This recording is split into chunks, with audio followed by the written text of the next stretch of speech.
How Jacob died. After uttering each blessing and warning, Jacob, the venerable patriarch, turned his gaze toward the eternal horizon. Feel the gravity of his final words, no longer about the future of the tribes, but about his own rest. He asked to be gathered to his people in the cave of Machpelah, alongside Abraham, Isaac, and his beloved ones. Then watch him draw his feet up into the bed, a final gesture of surrender and peace. Breathe in the solemnness as his spirit departed, joining his ancestors. A man of faith concluded his journey, leaving a legacy of divine promises. May his departure inspire your trust in the eternal. Like and subscribe for more reflections on faith. After his final breath, feel the silence fill the space. Not an emptiness, but a dense quietude laden with meaning, hovering over the bed where Jacob, the patriarch, now lay in perfect peace. The tumult of a life filled with struggles, flights, divine encounters, and reconciliations came to an end in that solemn moment. His wrinkled skin, once tense with the worries of a father of 12 sons and leader of a great household, now relaxed in a repose that transcends all human understanding. Contemplate the serenity etched upon his countenance, a mirror of the unwavering faith that accompanied him to the threshold of eternity. Jacob's departure was not an ordinary event, but a final testament to God's sovereignty and a man's faithfulness. There was no prolonged agony, no despair, but a gentle transition, like that of a traveler who, after a long journey, falls asleep at his destination. He passed away, not by chance or weakness, but in the Creator's perfect timing, with all his words uttered, all blessings distributed, and all last wishes expressed. The sight of his sons gathered around, listening to the prophecies that would shape the future of a nation, was the setting of his farewell, a divine seal upon a life of covenant. Ponder the magnitude of that moment. He who wrestled with an angel and prevailed, whose name was changed to Israel, who saw the promises of Abraham and Isaac unfold in his own life, now yielded his spirit to the one who gave it. What remained was the certainty of a mission accomplished, of a divine purpose unfolding inexorably. The 12 sons, previously expectant before their father's words, now remained in reverent silence, absorbing the magnitude of the loss and the grandeur of the legacy left behind. What was once a sickbed was transformed into an altar of farewell, where faith manifested in its purest and most powerful form. The quietude that followed Jacob's departure was not one of oblivion, but of profound memory. Each of the sons carried with them their father's words, the blessings and warnings, which now echoed with even greater weight.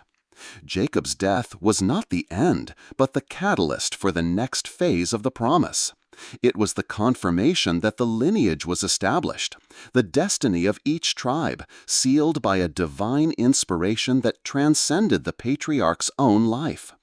He departed, but the words of his God, spoken through him, remained, immutable and eternal.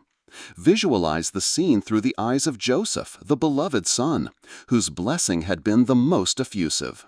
For him, his father's departure represented the fulfillment of an era, the closing of a cycle of trials and triumphs. The father who had loved him so deeply, who had wept over his supposed death, now rested.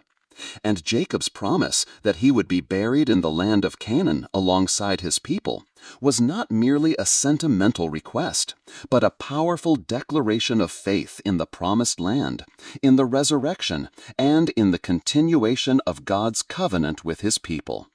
Even on his deathbed, Jacob pointed to the future, to the hope that lay beyond the grave. The way Jacob surrendered to death with serenity and purpose offers you a profound lesson. It was not a death of despair, but of trust. He did not cling to earthly life, but embraced the promise of eternal life. His departure did not represent a defeat, but a final victory, the culmination of a journey of faith that led him from a place of uncertainties into the arms of the eternal. He who had deceived his brother, who struggled for love, and who saw his sons become leaders, now presented himself before his Creator, purified by experiences and by God's faithfulness. May this passage inspire you to contemplate your own journey. Like Jacob, we are called to live a life of faith, to utter blessings, to leave a legacy that points to divine sovereignty. His death reminds us that, for the believer, the last earthly breath is the first breath in eternity, a transition into the presence of the living God.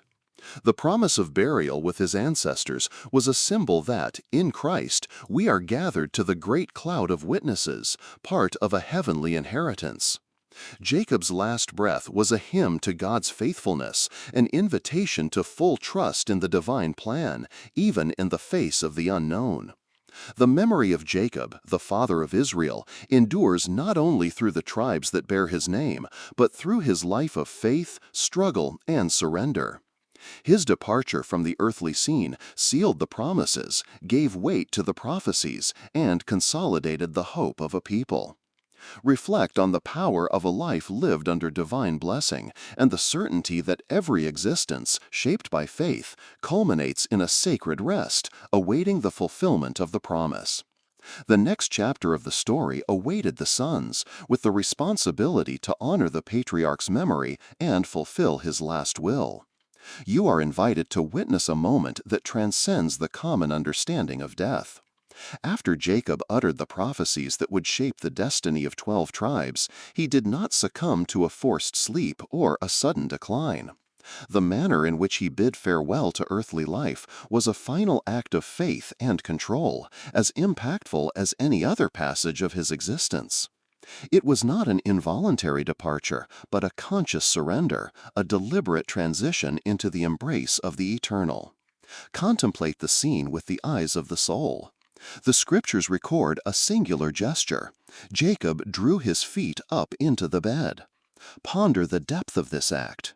It is not that of a body yielding, but of a spirit commanding until the very end. He who had wrestled with an angel now orchestrated his final moments with impressive dignity. It was like a captain who, after guiding his vessel through turbulent seas, masterfully furled the sails upon sighting safe harbor. A gesture of order, of conclusion, of total acceptance. You perceive that he was not awaiting death. He was preparing for arrival, for the return to his true home. And then he breathed his last. That word, so simple, carries the weight of a lifetime of covenants and promises. It was not a sigh of exhaustion, but the return of a gift. The breath of life, blown by God in the beginning, now returned to its original source. It was Jacob's soul, purified and matured by experiences, struggles, and victories, surrendering to his Creator with complete trust. For you, this is a vivid reminder that earthly life is a divine loan, and death, for the faithful, is the surrender of that loan with the hope of eternity. More than the end of a journey, Jacob's departure was the consummation of a divine purpose. He was gathered to his ancestors. This expression goes beyond the physical burial in the cave of Machpelah, which he so insistently requested. It is a spiritual communion, a gathering with the great cloud of witnesses, with all those who, by faith, preceded him in the promise. You are invited to feel the magnitude of this reunion, the indissoluble bond that unites God's children across time and eternity. It is not a solitary end, but a glorious welcome into the presence of those who share the same hope, and ultimately into the presence of God Himself. Jacob's life was marked by intense challenges: the deception to obtain the blessing, the flight from Esau, Laban's stratagems, the loss of Joseph, the struggle at Jabbok. Yet on his deathbed there are no traces of bitterness or despair. There is a serenity that only genuine faith can provide. You see in him the realization of a promise that accompanied him from his birth. The hand of God that guided him in every step, sustained him in every trial, and now led him to eternal rest. His death is an eloquent testimony that God's faithfulness extends to the very last moment of human existence. Jacob did not merely die, he transcended, leaving behind a legacy of prophetic words and an example of unwavering trust. For you, it is a powerful lesson on how to embrace divine design in all phases of life, including its end. His departure was not a defeat, but the final victory of a soul that remained steadfast in the covenant with the Most High. He who had received the name Israel for having wrestled with God and prevailed, now rested. The blessings uttered, the instructions given to his sons, were not merely the words of a dying father, but divine declarations that sealed the future. He passed on, but not before ensuring that the seed of the promise was planted, watered, and ready to bear fruit. You are called to contemplate the beauty of this outcome, where earthly life concludes in an act of deep surrender and reverence to the Creator. His departure for eternity was not an act of oblivion, but of divine remembrance. God does not forget His faithful servants. Jacob returned to the dust of the earth, yes, but his soul went to meet the God of Abraham, Isaac, and his own. This is the comfort for all who believe, the certainty that death is not the final point, but a door to eternal communion with the Father. And so Jacob, the patriarch of Israel, concluded his journey. Not amidst lamentations or despair, but with the dignity of one who fulfills a sacred purpose. He departed, and the curtain of time closed on one era, opening onto the next, where his sons, now with the responsibility of carrying the torch of faith and promise, would prepare for the future, inspired by the memory of him who departed in peace, awaiting the fullness of divine promises. The silence that followed Jacob's last breath was not an emptiness, but a fullness. It was not the end, but the crowning of a journey of faith.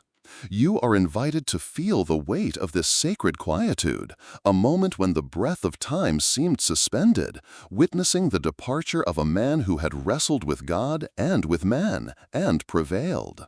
The scene, for those who were there, and for you who contemplate it now, was not one of despair, but of a profound peace, the peace of one who had fully accomplished his purpose and now rested in the arms of the Eternal.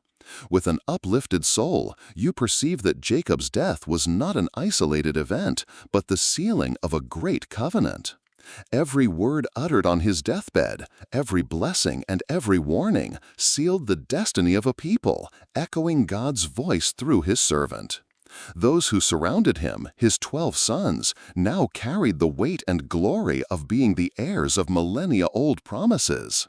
For them, and for you, the patriarch's death was a call to responsibility, to faithfulness to the legacy entrusted to them. His passing was a vivid reminder of divine sovereignty, which orchestrates life and death, beginning and end, with inscrutable wisdom. You understand that God does not forget His covenants, and Jacob's life, from birth to farewell, was an unwavering testimony of His faithfulness. It was as if, by closing his eyes, Jacob opened a door for the next generation to step into its full design, carrying forth the torch of faith. At the core of that quietude resides the essence of biblical faith, trust in a God who is Lord of life and death. Jacob departed not by chance, but by divine design. His spirit ascended, leaving an earthly body that had been a temple of great experiences and a stage for intense spiritual battles. For you, this transition is the promise that for the believer, death is not annihilation, but a portal to the Creator's presence, where all struggles cease and eternal peace prevails. Observe the reverence with which his sons, now grieving yet filled with a new awareness, began to prepare for his burial. Jacob's request to be buried in the cave of Machpelah alongside Abraham, Sarah, Isaac, Rebekah, and Leah was not a mere preference. It was a declaration of faith, an act of solidarity with his ancestors in the promise. You feel the depth of this desire to be part of that lineage, even in death, lying in the promised land that his eyes had seen, but his feet had not yet fully possessed. It is a visible and palpable link with the history of his family of faith, a testament that the promise extends through generations. This act of burial, meticulously carried out by his sons, is not merely a funeral rite, it is the realization of an inheritance. They, in carrying his body back to the land of Canaan, were also carrying the seed of Israel, the promise of a nation, the destiny of 12 tribes. It is a burden of glory, a sacred privilege that now rested upon their shoulders. You perceive that Jacob's departure did not empty the promise, but strengthened it, for now it became the focus of the next generation. Think of the journey Jacob's sons would undertake to carry his body to that cave. A journey of mourning, yes, but also of purpose. Every step would be an act of obedience, of reverence, and of covenant renewal. Imagine yourself in that caravan, feeling the air of the promised land, understanding that Jacob's legacy was not only of words, but of a deep connection to the land and to the divine purpose attached to it. That sacred moment on Jacob's deathbed is a mirror for your own journey. It teaches us that life should be lived with purpose, with unwavering faith, and that departure, when it comes, can be an act of dignity and confident surrender to the Lord. You are called to reflect on your own legacy, on the words you will utter, and the actions you will leave as a testimony of your faith. Jacob's death, far from being an event of terminal sadness, was a transition to victory. He who had wrestled with the angel at Peniel and received the name Israel, he who struggles with God, now rested from his struggles, not in defeat, but in triumph. He joined the cloud of witnesses, awaiting the fullness of time, the definitive fulfillment of all God's promises. And so, Jacob the patriarch bids farewell, not as a man overcome by death, but as a victor of faith. His spirit, which had been shaped by challenges and revelations, now united with the Father of spirits. For you, this is the supreme hope, the certainty that earthly life is a prelude to eternity, and that faithfulness to God ultimately leads us to a rest that transcends all human understanding in the glorious presence of the One who called us. If this reflection has touched your soul, leave a like and subscribe for more moments of inspiration.